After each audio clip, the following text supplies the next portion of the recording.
Hello everyone, this is Shivam here and आज के इस वीडियो में हम बात करने वाले हैं केमिकल काइनेटिक्स के अंदर सेकंड ऑर्डर रिएक्शन को लेके। ठीक है, देखिए इससे पहले फर्स्ट ऑर्डर तक की सभी वीडियोस मैं ऑलरेडी अपलोड कर चुका हूं। अगर आपने उन वीडियोस को नहीं देखा तो आपको उनका लिंक डिस्क्रिप्शन बॉक्स में मिल जाएगा, ताकि आप उन वीडियोस को समझ सको एंड उन वीडियो से जो है आपको हेल्प मिल सके आने वाले जो भी हमारे पास कंसेप्ट है उनको समझने में। राइट, तो चलिए स्टार्ट करते हैं हमारे पास सेकंड ऑर्डर रिएक्शन के बारे में। अब हम स्टार्ट करते हैं सेकंड ऑर्डर रिएक्शन के बारे में। तो देखिए लगभग सारी की सारी बातें मैं ऑलरेडी आपको समझा चुका हूं, तो सेम कंसेप्ट, सेम तरीके हमारे पास, सेम मेथड फॉलो होने वाले हैं इसके अंदर भी। और अगर मैं बात करूं मोस्ट इंपोर्टेंट कंसेप्ट की, तो आपके पास मैंने आपको पहले ही बताया था कि zero order and first order काफी इंपोर्टेंट रहते हैं। सेकंड ऑर्डर से इतने क्वेश्चन नहीं बनते जितने जीरो एंड फर्स्ट ऑर्डर से बनते हैं, but still you have to know about the second order, क्योंकि पता नहीं ना जाने कब यहां से भी हमारे पास क्वेश्चन देखने को मिल जाए। राइट, तो देखिए पहली बात तो क्या कि सेकंड ऑर्डर का क्या मतलब है हमारे पास। सेकंड ऑर्डर का मतलब है कि हमारे पास जो रेट है वो concentration of reactant raised to power 2, that is order, इसके इक्वल हमें देखने को मिलेगा। इसका कहने का मतलब क्या है, मुझसे मान लीजिए क्वेश्चन पूछा जाए, कि बताइए आपका रेट क्या होगा, आपके रेट के ऊपर क्या इफेक्ट देखने को मिलेगा अगर मैंने क्या कर दिया, कंसंट्रेशन को ट्वाइस कर दिया। अगर मैंने क्या कर दिया, कंसंट्रेशन को ट्वाइस कर दिया। और ऑर्डर ऑफ रिएक्शन क्या है, ऑर्डर ऑफ रिएक्शन है सेकंड।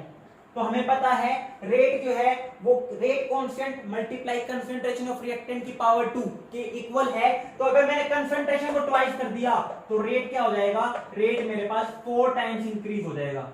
रेट मेरे पास क्या हो जाएगा, 4 टाइम्स इंक्रीज हो जाएगा। राइट, क्यों? क्योंकि हमें पता है रेट निकालेंगे हम के rate constant multiply concentration of reactant, concentration of reactant twice of concentration raise to power 2।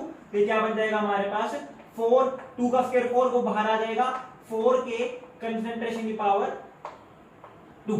Right, तो ये मेरे पास इस रेट के कंपेयर में क्या है, 4 टाइम्स मुझे दिख रहा है। राइट, तो ये सारे कंसेप्ट हम ऑलरेडी पढ़ चुके हैं, ज्यादा इसके ऊपर टाइम नहीं लगाएंगे। राइट, अब बात करते हैं इसके फॉर्मूला की। जैसे कि हमने सभी के लिए फॉर्मूला डिराइव करे थे और मैंने आपको अपनी प्रीवियस वीडियो में बताया था कि एक सिंपल एक्सप्रेशन जिसकी हेल्प से आप किसी भी पर्टिकुलर ऑर्डर के लिए फॉर्मूला निकाल सकते हो। वो एक्सप्रेशन क्या बताया था, a raise to power 1 minus n is equal to a naught raise to power 1 minus n plus n minus 1 kt। Right, ये मैंने आपको फॉर्मूला बताया था और मैंने क्या कहा था, ये फॉर्मूला फर्स्ट ऑर्डर को छोड़ के बाकी सभी की सभी रिएक्शन के ऊपर वैलिड होता है। ये फॉर्मूला फर्स्ट ऑर्डर को छोड़ के बाकी सभी की सभी हमारे पास ऑर्डर ऑफ द रिएक्शन के ऊपर वैलिड होता है। और यहाँ पे n क्या होता है, order of the reaction. Right, तो अगर मैं यहाँ पे n की वैल्यू को 2 रख दूंगा, तो क्या बन जाएगा, ये बन जाएगा a की power -1 is equal to a naught की पावर -1 प्लस kt।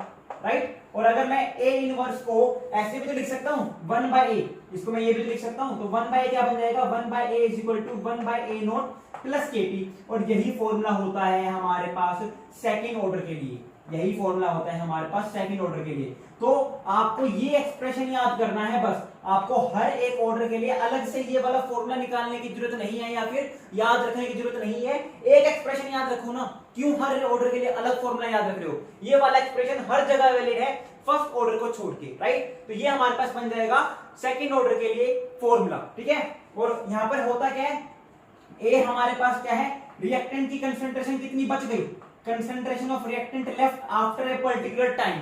ठीक है, ए नोट क्या है हमारे पास, इनिशियल कंसंट्रेशन। ए नोट क्या होती है हमारे पास, इनिशियल कंसंट्रेशन, के रेट कांस्टेंट, एंड टी क्या होता है, टाइम हमारे पास। तो ये हमारे पास क्या है सेकंड ऑर्डर के लिए। अब हमें मान लीजिए हाफ लाइफ निकालनी है, हमें मान लीजिए यहाँ पे हाफ लाइफ निकालनी है कि बताओ हाफ लाइफ क्या देखने को मिलेगी। तो हम क्या करेंगे, हाफ लाइफ का क्या मतलब बताया था मैंने आपको, हाफ लाइफ का मतलब होता है वो टाइम पीरियड जिसके बाद हमारे पास कंसंट्रेशन ऑफ रिएक्टेंट जो है इनिशियल अमाउंट की आधी रह जाए। तो देखिए मेरे पास फॉर्मूला क्या है, मेरे पास फॉर्मूला है 1 by a is equal to 1 by a naught plus kt। ठीक है, अब मेरे पास हाफ लाइफ के टाइम पे होगा क्या, जो a है वो इनिशियल कंसंट्रेशन क्या रह जाएगा, आधा रह जाएगा। यानी कि मैं क्या लिख सकता हूं इसको, 1 बाय a नॉट बाय 2 रह जाएगा, ये इक्वल है 1 by a naught plus kt के। राइट, अभी 2 ऊपर ले जाऊं मैं, क्या बन जाएगा 2 by a naught minus 1 by a naught is equal to k t half. इधर भी क्या आएगा टी हाफ, क्यों, क्योंकि मैंने क्या कंसीडर किया, इसको हाफ लाइफ कंसीडर किया है। तो क्या बन जाएगा 1 by a naught is equal to k t half और टी हाफ मेरे पास इक्वल आ जाएगा यहां से 1/a0 k।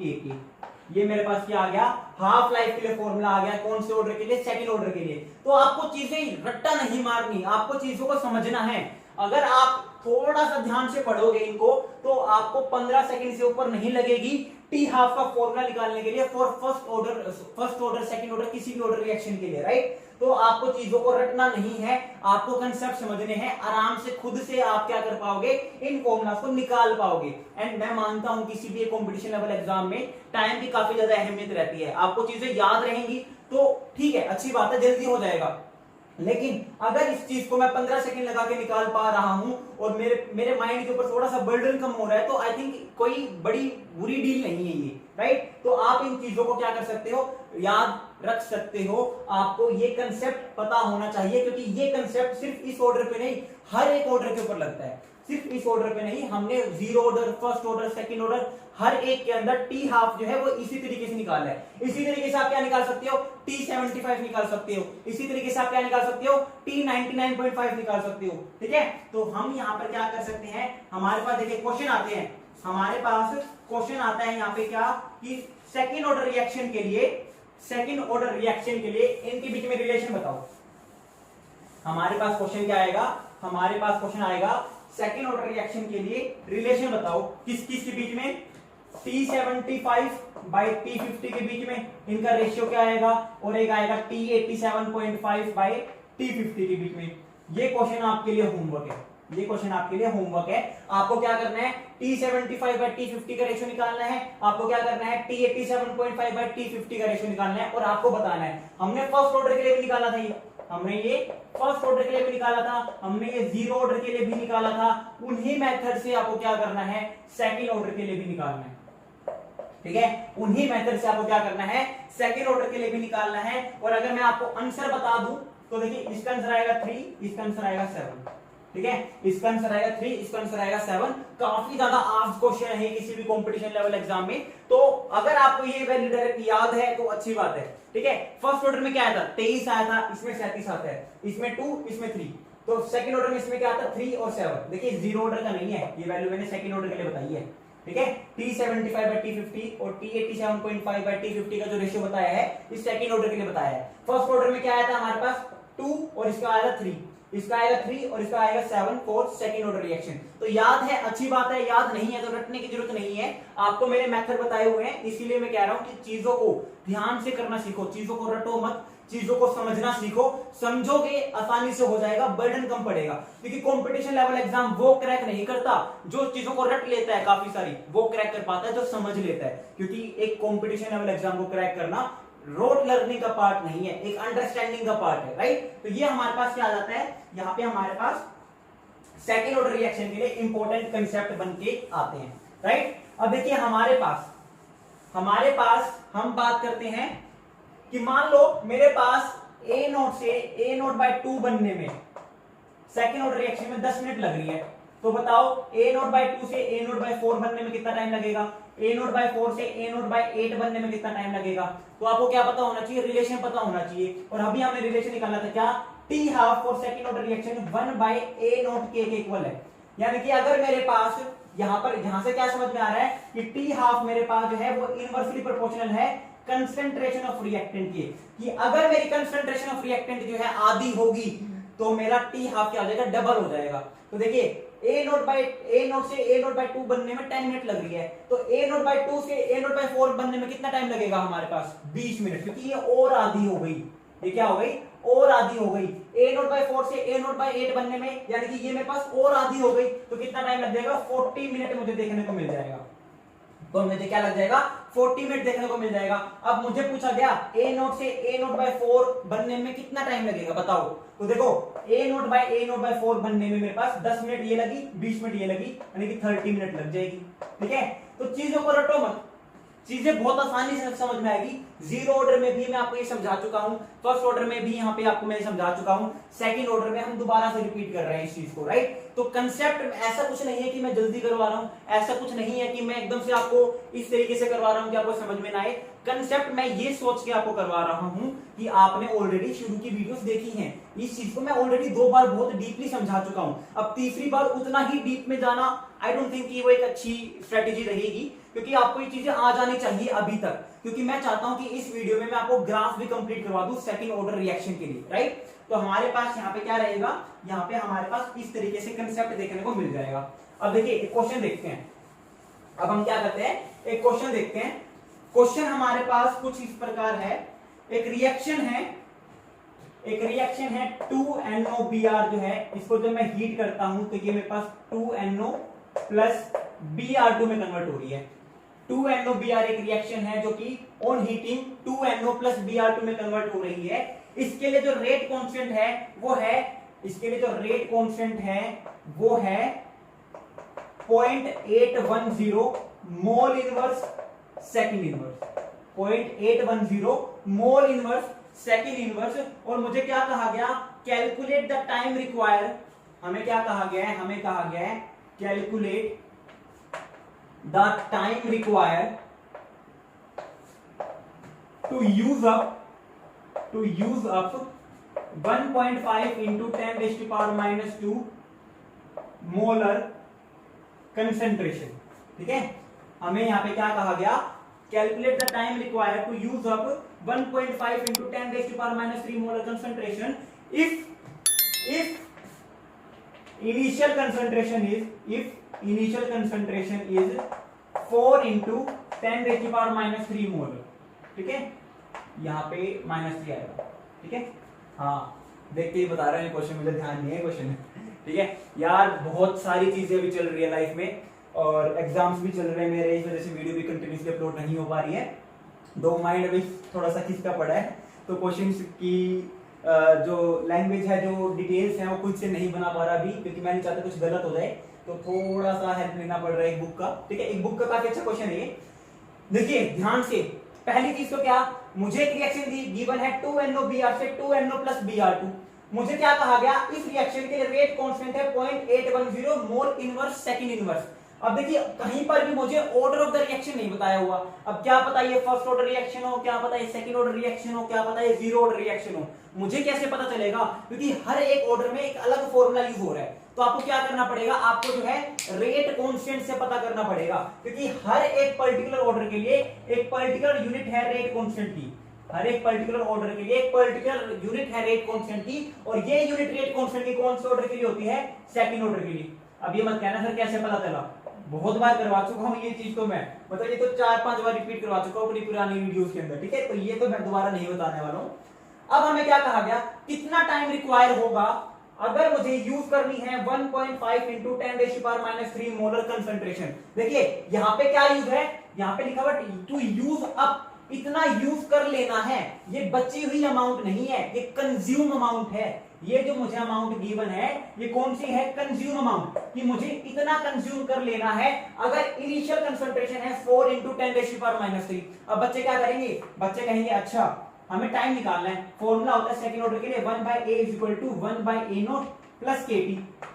अब क्या कहेंगे, अच्छा A दे रखा है मुझे 1.5 into 10⁻³ ठीक है, तो ये हो जाएगा 1/1.5 into 10⁻³ is equal to 1/4 into 10⁻³ plus KT। K की वैल्यू है 0.810 और टाइम है मेरे पास T जो कि निकालना है। अब इसको हम इस साइड ले जाएंगे, एलसीएम निकाल लेंगे, फिर इसको माइनस कर देंगे या डिवाइड कर देंगे, जो भी है करके निकाल लेंगे। और मैं कहूंगा बिल्कुल गलत है जी, आंसर आपने बिल्कुल गलत निकाला है। क्यों, क्योंकि आप एक चीज नहीं समझे, ये जो A होता है ये क्या होता है, हमारे पास बची हुई अमाउंट, लेफ्ट अमाउंट, कि रिएक्टेंट की कितनी अमाउंट बच चुकी है, और हमें क्या दे रखा है कि इतनी अमाउंट हमने कंज्यूम कर ली। ये बची हुई अमाउंट नहीं है, ये इस अमाउंट में से कितनी अमाउंट कंज्यूम करी है वो अमाउंट है। तो बची हुई अमाउंट कैसे निकालेंगे, मेरे पास इनिशियल अमाउंट था 4 into 10⁻³ और यूज कर चुका हूं मैं 1.5 into 10⁻³ तो मेरे पास जो अमाउंट बच गई वो आएगी 2.5 into 10⁻³ मोलर। ये मेरे पास A की वैल्यू है, और A के ऊपर मैं बहुत बार ध्यान दे चुका हूं, बहुत बार कह चुका हूं, गलती मत करो। ये जो A होता है वो यूज्ड अमाउंट नहीं होती, लेफ्ट अमाउंट होती है। तो इतनी अमाउंट मेरे पास क्या है, बच गई है, तो A की जगह मैं क्या रखूंगा, 2.5 into 10⁻³ रखूंगा। ए की जगह मैं क्या रखूंगा 2.5 इंटू 10⁻³ रखूंगा। अब आप क्या करोगे, अब ओके सर अब तो हो गया, अब तो हो गया आंसर है ना, क्या करेंगे 1/2.5 into 10⁻³ is equal to 1/4 into 10⁻³ plus kT 0.810 into time.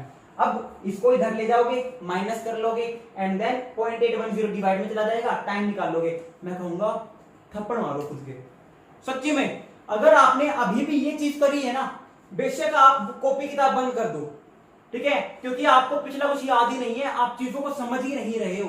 Reaction ध्यान से देखो, यहाँ पे एक वर्ड यूज हुआ है, एक यहाँ पे एक नंबर है 2, और मैंने क्या कहा था, मेरी कोई भी रिएक्शन है अगर उसमें मेरे पास रिएक्टेंट में आगे कोई एक न्यूमेरिकल वैल्यू है तो इसको हमेशा चिपका के रखो रेट कांस्टेंट के साथ, चाहे जीरो ऑर्डर रिएक्शन हो, फर्स्ट ऑर्डर रिएक्शन हो, चाहे सेकंड ऑर्डर रिएक्शन हो।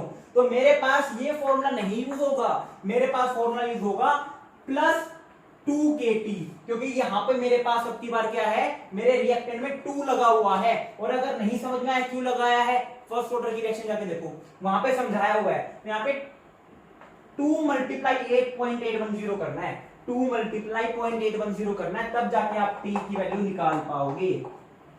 तो आई होप आपको ये क्वेश्चन जो है समझ में आया होगा। कैलकुलेशन आप खुद से कर सकते हो, इतने छोटे बच्चे आप नहीं हो कि आपको मैं कैलकुलेशन करके दिखाऊं, और कैलकुलेशन करेंगे तो ग्राफ रह जाएंगे, क्योंकि मुझे ये वीडियो में कंप्लीटली ग्राफ भी समझानी है, ठीक है। अब देखिए, अब हम बात करते हैं ग्राफ को लेके। ये था सेकंड ऑर्डर के बारे में, इतना ही आता है, इतना ही इंपॉर्टेंट है। और जितने भी कंसेप्ट है डिफरेंट ऑर्डर को लेके, वो मैं ऑलरेडी समझा चुका हूं, डिफरेंट टाइप के क्वेश्चन समझा चुका हूं। बस एक क्वेश्चन करवाना इसलिए जरूरी था, तो ताकि मैं आपको रिकॉल करवा सकूं कि भैया वो 2 वाली जो वैल्यू मैंने अभी k के साथ लगाई है, वो हर एक ऑर्डर में फॉलो होने वाली है, राइट। अब देखिए, ग्राफ की बात करता हूं तो पहले क्या पता होना चाहिए आपको, फॉर्मूलाज पता होना चाहिए। 1/a = 1/a0 प्लस kT, एक तो ये फॉर्मूला है। एक हमारे पास t हाफ का फॉर्मूला है = 1/a0k, है ना। एक हमारे पास फॉर्मूला है rate = k concentration of reactant E/2, ठीक है। ग्राफ बनाए, चलो ठीक है, ग्राफ बनाते हैं। पहला ग्राफ मैंने बना लिया, मान लो 1/a और t के बीच में, 1/a और टाइम के बीच में मैंने ग्राफ बनाया है। 1/a और टाइम के बीच में ढूंढेंगे कौन सा ग्राफ, कौन सा रिलेशन हमें इनके बीच में रिलेशन बना के देगा। तो एक यही वाला रिलेशन है जो कि 1/a और टाइम के बीच में रिलेशन बता रहा है, राइट। तो क्या करेंगे, हमें पता है 1/a = 1/a0 प्लस kT है। ये मेरे पास y हो जाएगा, ये m हो जाएगा, ये x हो जाएगा, c हो जाएगा। y intercept is a non zero digit, तो ये कुछ कहीं ना कहीं यहां से स्टार्ट हो रहा होगा, पहली चीज तो ये। दूसरी बात क्या, मेरे पास x एक्सिस पे टाइम है, टाइम ले लिया, y एक्सिस पे 1/a है, 1/a ले लिया। स्लोप मेरे पास जो है पॉजिटिव है, इसका मतलब ये ऊपर की तरफ चला जाएगा। तो ये मेरे पास 1/a और टाइम के बीच में क्या बन जाएगा, ग्राफ देखने को मिल जाएगा।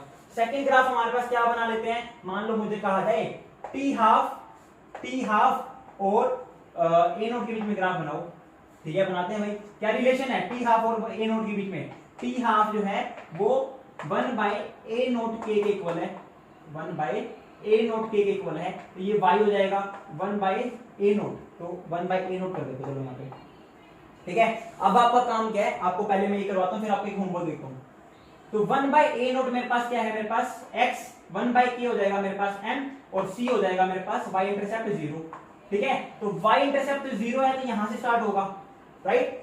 और मेरे पास स्लोप पॉजिटिव है 1/k, तो ये ऊपर की तरफ चला जाएगा और ये ग्राफ बन जाएगा। अब आपका काम क्या है, आपको क्वेश्चन में ग्राफ बनाना है किस किस के बीच में, t हाफ के बीच में और a0 के बीच में, t हाफ और a0 के बीच में। देखते हैं बना पाते हो या नहीं बना पाते हो। कंसेप्ट सेम रहेगा, स्लोप अब की बार नेगेटिव आ जाएगा तो नीचे की तरफ चला जाएगा। अगर मैं हिंट दूं तो नीचे की तरफ हमारे पास ग्राफ चला जाएगा जब मैं t हाफ और a0 के बीच में ग्राफ बनाने की कोशिश करूंगा तो, राइट। अब लास्ट जो ग्राफ है यहां से जो हमारे पास बनता है वो है, अगर आपको ग्राफ बनाना हो रेट और कंसेंट्रेशन के बीच में, आपको ग्राफ बनाना है रेट और कंसेंट्रेशन के स्क्वायर के बीच में, तो हमारे पास देखिए एक यही रिलेशन है, ये y हो जाएगा, ये m हो जाएगा, ये x हो जाएगा, और c क्या है मेरे पास 0। तो मेरे पास m जो है स्लोप जो है वो पॉजिटिव वैल्यू है और y इंटरसेप्ट मेरे पास 0 है, तो ये ग्राफ आ जाएगा मेरे पास ऐसे। तो ये रेट और कंसंट्रेशन के बीच में हमें ग्राफ देखने को मिल जाएगा, राइट। तो देखिए अब जो है डिफरेंट यूनिवर्सिटी के जो हमारे पास एग्जाम्स हैं वो कंडक्ट होने स्टार्ट हो चुके हैं। एक मैसेज आया था मेरे पास कि एचपी यूनिवर्सिटी जो है, यानी कि हिमाचल प्रदेश यूनिवर्सिटी जो है, आई थिंक ऐसे ही कुछ है नाम, तो उनके एग्जाम फॉर्म निकल चुके हैं। 9 अगस्त को उनका एग्जाम है। तो फर्स्ट ऑफ ऑल उनको बेस्ट ऑफ लक। एंड मैं ट्राई करूंगा कि आपको डेली अब वीडियो प्रोवाइड करूं ताकि आपका मोस्ट ऑफ द टॉपिक जो है कवर हो पाए केमिकल काइनेटिक्स को लेके। आई होप आपको वीडियो पसंद आई होगी। कोई भी डाउट रहता है तो आप मुझे सोशल हैंडल्स के ऊपर मैसेज कर सकते हो, उनका लिंक आपको डिस्क्रिप्शन बॉक्स में देखने को मिल जाएगा, या फिर आप मेरे चैनल को जब ओपन करोगे तो आगे एक स्क्रीन के ऊपर ही आपको वहां पे मेरा नंबर देखने को मिल जाएगा। उनके ऊपर आप मुझे डायरेक्टली कॉन्टेक्ट कर सकते हो, ईदर बाय व्हाट्सएप और by call, right. So thank you very much, have a good day.